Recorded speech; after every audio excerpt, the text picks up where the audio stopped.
And while he may be really fast on the ice, his wife Yana disagrees when he's off of it. Yana has been consistently supportive of her husband's career, both in Russia and the US, but she's not shy about sharing a bit of constructive criticism, particularly when it comes to Vladimir's speed. The St. Louis Star described his worries saying, "When we first got together, we spent 7 days in France, and we went for a walk. I'm like, hey, can you walk slower?" When she came here last year, she was at the Blues games and she saw how fast the game is and how fast all the players were skating, and she's like, "No way you can play hockey because you're so slow in normal life."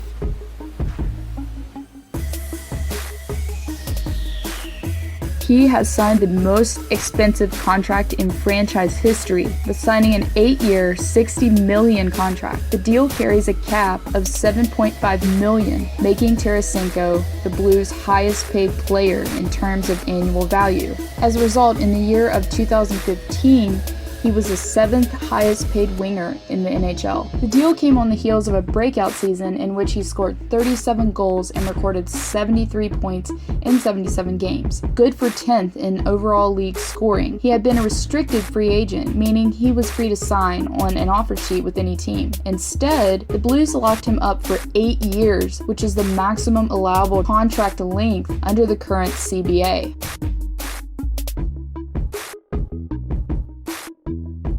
In hockey, it's very common to have nicknames that your teammates give you that are usually associated with your last name. Tarasenko, however, doesn't prefer them.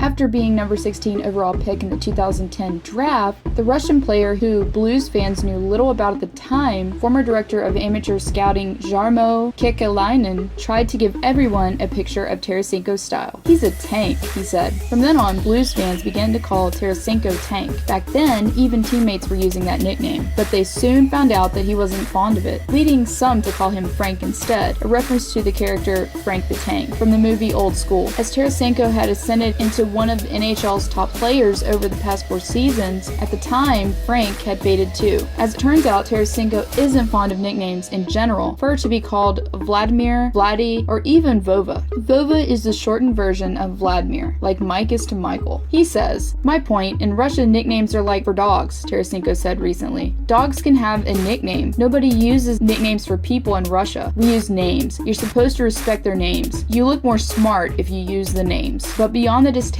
for the nicknames, Tarasenko has a well thought out reason for opposing Tank specifically. "Tank for me, I know a lot of stuff about the war because it's really big in Russia," Tarasenko says. "It's power and it just goes through everybody. I don't want to use it because we lost almost 20 million. My grandparents, they were there. My grandpa's father made the tanks probably. So I really don't want to see some jokes about war or nicknames." Point taken.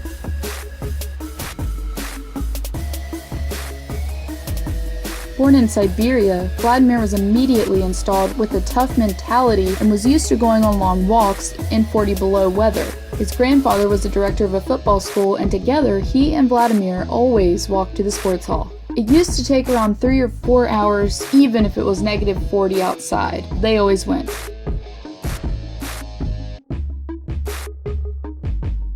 Vladimir was just as good at football as he was in ice hockey, but he eventually chose hockey because he enjoyed it more.